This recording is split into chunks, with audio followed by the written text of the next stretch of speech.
নমস্কার, হাইলাকান্দি দর্পণ TV news চ্যানেলের পর্দায় দর্শকদের স্বাগত। রয়েছি আমি মাহিপাল। দর্শকদের জন্য এই মুহূর্তে একটি বিশেষ সংবাদ। বিদ্যুৎ বিলে ভুতুড়ে কাণ্ড শুনাইয়ে। ভুতুড়ে বিদ্যুৎ বিল পেলেন এপিডিসিএল এর সুনাই সাব ডিভিশনের অন্তর্গত এক গ্রাহক। এ নিয়ে সরগরম হয়ে ওঠে কাবুগঞ্জের বিদ্যুৎ কার্যালয়। নগদির গ্রাম প্রথম খণ্ডের জহিরুল হক লস্কর নামের এই গ্রাহক 21 দিনে 48,288 টাকার বিল পান। চলতি বছরের ফেব্রুয়ারি মাসে এই বিলটি পেয়ে বিদ্যুৎ কার্যালয়ের দ্বারস্থ হলে হয়রানির শিকার হন। উল্টো তাকে এটা সমাধান করে দেওয়ার জন্য 20,000 টাকা উৎকোচ দাবি করা হয়। দীর্ঘদিন চক্কর কাটিয়ে সমাধান না হওয়ায় এ নিয়ে মুখ্যমন্ত্রীর দৃষ্টি আকর্ষণ করেছেন ভুক্তভোগী এই গ্রাহক। পরে এদিন বিকেলে এই গ্রাহক সুনাই বিধায়ক করিমউদ্দিন বরবুইয়ার সঙ্গে দেখা করে বিষয়বস্তু জানান। ভুক্তভোগী গ্রাহক তিনি বিধানসভায় এসব সমস্যা তোলার আশ্বাস দিয়েছেন। এদিকে বিভাগীয় SMR মৃদুল দাসের কাছে এ নিয়ে সদুত্তর পাওয়া যায়নি। বিস্তারিত দেখুন হাইলাকান্দি থেকে পাঠানো আমাদের প্রতিনিধি সিপ্রিয়ান ডায়াসের রিপোর্টের মাধ্যমে। হাইলাকান্দি দর্পণ টিভি। পরবর্তী খবর পেতে চোখ রাখুন হাইলাকান্দি দর্পণ টিভির পর্দায় এবং নিত্য নতুন খবর পেতে চ্যানেলটিকে অবশ্যই লাইক ও ফলো করে দেবেন, যাতে সবার আগে গরম খবর আপনাদের কাছে পৌঁছতে পারে। ধন্যবাদ।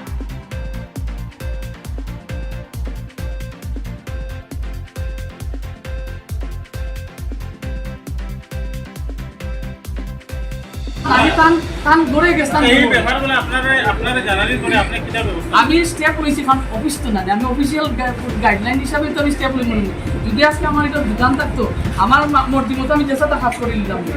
এখন কাণ্ডে বলছি যে একটা 13 মিটার যেটা আপনারা শুনছো, আমি একটা 13 মিটার আমরা অফিসিয়ালি এটা ভ্যালিড না।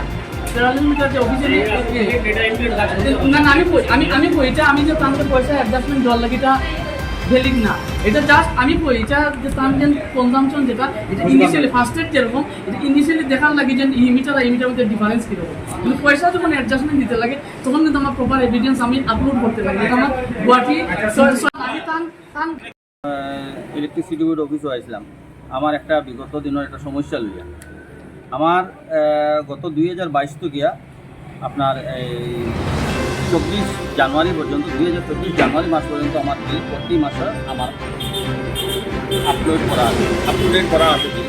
ওই যেমন তখন আমার 1400 টাকাও বিল আইছে, 600 টাকা আইছে, 700 টাকা আইছে, মানে গত 2 বছরের বিল আমার।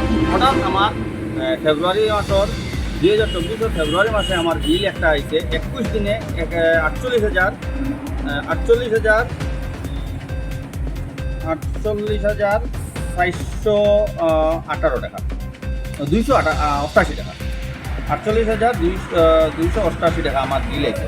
তো আওয়ার পরে আমি আমার SMR স্যারের ওখানে আইসি আইয়ে একটা রিটেন কমপ্লেন এটা দিচ্ছি। দেওয়ার পরে তাই বললা আমি এটা আপনার দেখে দিয়া কইয়া তো রইল। তাই 4-5 দিন পরে তাই দুজন স্টাফ লইয়া আমার লাগাইছেন যে একটা মিটার লাগাইছে।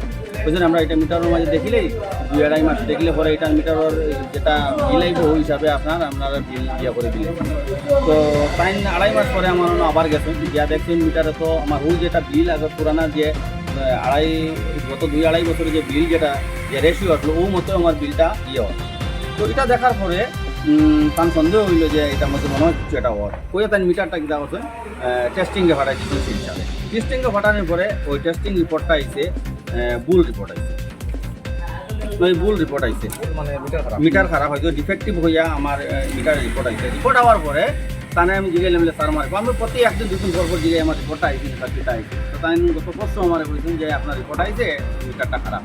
তো মিটার খারাপ হওয়ার পরে আমি কিতা করছি তার লগে যোগাযোগ করছি, করার পরে তাই বলছেন ঠিক আছে এটা আমি ঠিক করেছি। কইয়া তাই আমারে গতকালকে রাত্রে 8টার সময় আমার হোয়াটসঅ্যাপে একটা বিল পাঠাইছেন। তাই 33,832 টাকার একটা বিল পাঠাইছেন নতুন। আমি বললাম স্যার এটা কি এর বিল? বলে না এটা তো ওরকম হয়েছে প্রিন্সিপাল এমন কিটাকিটি একবার চার্জ করে। যেহেতু আমার আপ টু জানুয়ারি পর্যন্ত বিগত দিনের বিল প্রত্যেকটা বিল আমার পে করা, ওই জায়গার মাঝে আমার 33,000 টাকার বিল পইতে নাইলো, তাই আজকে জিগে বেলে আমরা অফিস হয়েছিলাম। তো তাই অনেক ইতিহাস দেখাইছেন আজকে অন্য খানো খানো কিতা হয়েছে, তাই সব ঠিক করে দিলে আটান অফিসর প্রত্যেকটা স্টাফের ভুল আছে, তাই এটার ব্যবস্থা হয়েছে। টান স্টাফের অসুবিধার কারণে একটা কাস্টমার, আমি একটা কনজিউমার, আমি কি বুঝিতাম যে আজকে যে আমার মেন্টালি যা টর্চার করছে, এই 48,000 টাকার বিনিময়ে আমি তাহলে খুব বিশ্বাস করলাম যে তার এটা আমার একটা সমাধান করে দিই। তার মানে এসডিওর একটা পয়সা দিতে লাগবে, এসডিওর তোমার টাকা 20,000 দিলেই অ্যাডজাস্ট করে দিলেই। আমি ওগু না দেওয়ার কারণে আজকে তাই 33,000 টাকা দিচ্ছেন। আজকে আবার পরে না এটা তো দিতে লাগে 6 মাস পরে আপনারে এই নতুন বিলের মিটার হিসাবে আপনার বিল দিব, এটা আমার দিতেই লাগে আর কি। আপনি দিলেই এটা আমরা অ্যাডজাস্ট করে দিলে, আর অ্যাডজাস্টেরই মাহাতো আর আমি পয়সা দিতে আমি কি অফার একটা করলাম এই বিষয়টা গুছি এখন এসডিওরে দিতে লাগে পয়সা একটা, ওই পয়সাটা দিলে পরে তাই নিয়ে করে দিবা। এরপরে যে তাই স্টাফও আছে না আমার সিসি ক্যামেরা করেই দিল, তাই আমার লোক এই মাসটা মাসি মহিলা আমার বড় করেই দিয়েছে। আমি কিতা করতাম, আমি বাধ্যই আপনারা দ্বারস্থ হইতে বাধ্য হইতে লাগে। আপনার রাস্তা নাই, আমি এখন তো আইনের রাস্তা যাইতে লাগবে, লাগে দরকার হইলে আমরা অনারেবল সিএম স্যারের কাছেও আমি এটা সারা লিপিবদ্ধ করে তার কাছে পাঠাই, তার কাছে তো বিচার চাইনি যে আমরা এই কাস্টমার। আমি আপনার এরকম নাই, আমি তো তবুও এই আপনার মতো মানুষ আমি সাহায্যের সঙ্গে পাইলেছি বলে আমি কইতে পারছি, এরকম হাজার হাজার গ্রাহক সকল এটা বগিতরা। আর আমি আজকে এখন আমি এটা সারা রিপোর্ট নিয়ে আমি আমরা মাননীয় বিধায়ক সাজু ভাইয়ের কাছে নিয়ে আমি সারা রিপোর্ট জমা দিই এখন। আর তাইনো কইছেন তুমি এটা লইয়া দরকার হইলে আমি অ্যাসেম্বলিটা উঠাইমু। আমি আশা করি সাজু ভাই এটার ব্যবস্থা, এটা ব্যবস্থা নেবে। আমার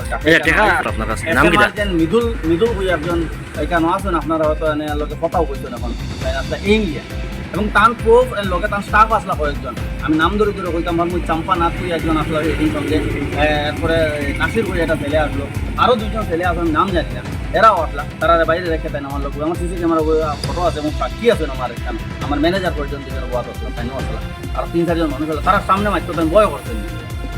আমি সাংঘাতিকভাবে বুঝি লেগেছি আর কি, আপনারা আমার সাহায্য করবা।